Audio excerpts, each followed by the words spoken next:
150 tahun silam, di kota Darkness Falls, ada seorang janda tua yang baik hati bernama Matilda Dixon. Anak-anak memberinya julukan peri gigi, karena dia memberi koin emas, setiap kali mereka kehilangan gigi susu.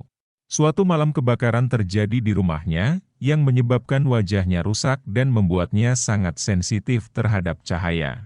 Itu sebabnya dia selalu memakai topeng porselen putih. Penduduk menuduhnya sebagai penyihir dan kemudian mengeksekusinya. Sebelum kematiannya, Matilda mengutuk kota itu dan bersumpah akan membalas dendam. Pada tahun 1990, Kyle Walsh, seorang remaja antisosial, kehilangan gigi susu. Satu-satunya sahabatnya adalah Caitlin Green. Dalam mimpi buruk, Kyle merasakan kehadiran Matilda. Ibunya mencoba meyakinkannya bahwa tidak ada orang lain di rumah, namun terbunuh setelah melihat Matilda. Karena panik, Kyle pun bersembunyi di dalam kamar mandi yang terang benderang. Meski Kyle dapat selamat dari teror Matilda, namun setelah kejadian itu, Kyle dianggap memiliki gangguan jiwa karena membunuh ibunya sendiri. Dia pun dipindahkan ke rumah sakit jiwa.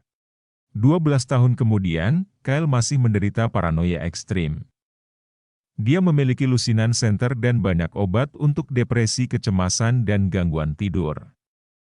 Caitlin menelepon Kyle dan meminta bantuannya, karena adik laki-lakinya Michael menolak tidur dalam kegelapan. Kyle pun kembali ke kota Darkness Falls untuk membantu kekasih masa kecilnya. Sesampainya di sana, dia mengunjungi Michael di rumah sakit.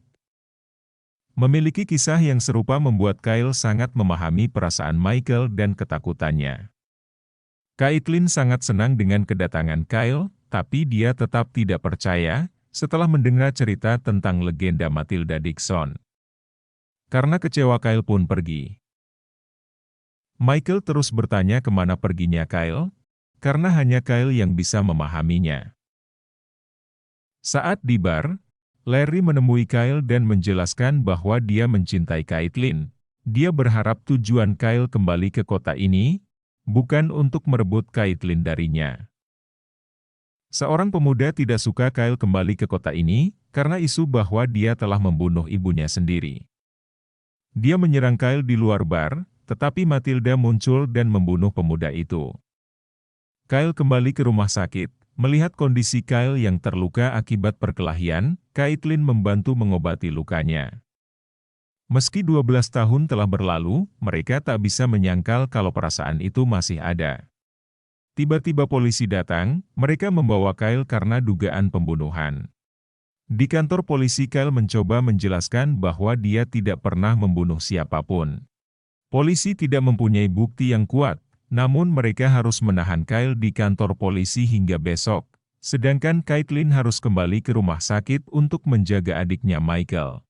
Di rumah sakit, Caitlin menemukan Michael mengunci diri di kamar mandi. Melihat kondisi adiknya, Caitlin merasa sangat sedih.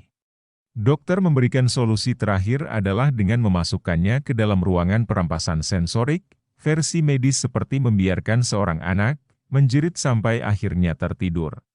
Larry datang ke kantor polisi untuk menjemput Kyle. Dia juga bingung dengan Kyle yang membeli senter dalam jumlah yang banyak. Dalam perjalanan ke rumah sakit, Matilda menyerang dan membunuh Larry. Kyle berhasil sampai ke rumah sakit tepat pada waktunya untuk mencegah dokter memasukkan Michael ke ruang perampasan sensorik. Polisi datang untuk menangkapnya, tetapi Kyle berpesan pada Caitlin untuk tidak pernah memasukkan Michael ke dalam ruangan itu. Kyle mencoba memperingatkan polisi, tetapi tidak ada yang mempercayainya. Beberapa saat kemudian, lampu padam. Kyle menyadari bahwa Matilda sudah ada di sana. Polisi mencoba melawan dan menembak Matilda, tetapi satu persatu dari mereka dibunuh oleh Matilda. Kyle mendapatkan kunci dari mayat polisi. Dia berhasil keluar dan menyelamatkan petugas med. Pemadaman listrik membuat seluruh rumah sakit menjadi gelap. Michael dan Caitlin bersembunyi di bawah tempat tidur, tapi Matilda menemukan mereka.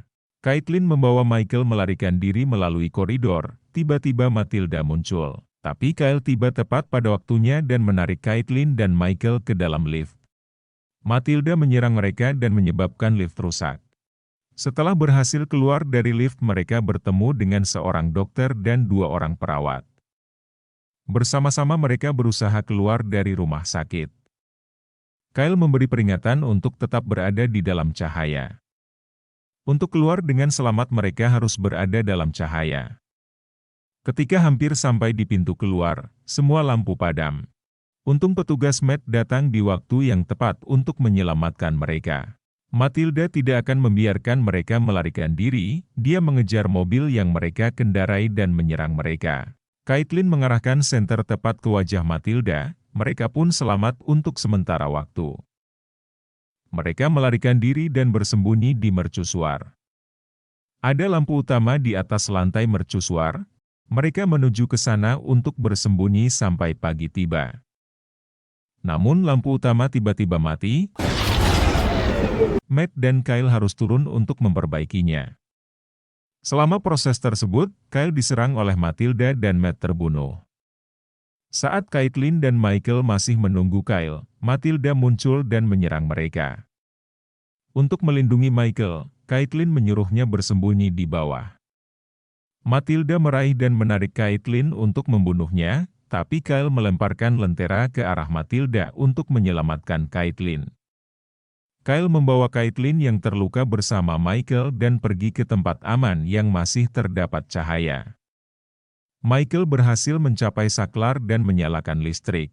Matilda menghilang ketika suar dipulihkan dan lampu kembali menyala. Namun Matilda yang marah, muncul kembali untuk melanjutkan serangannya. Kyle melepas topeng Matilda dan melihat wajahnya yang cacat. Kyle pun membakar lengan kanannya dan memukul Matilda. Roh Matilda terbakar api dan lenyap, kutukannya pun berakhir.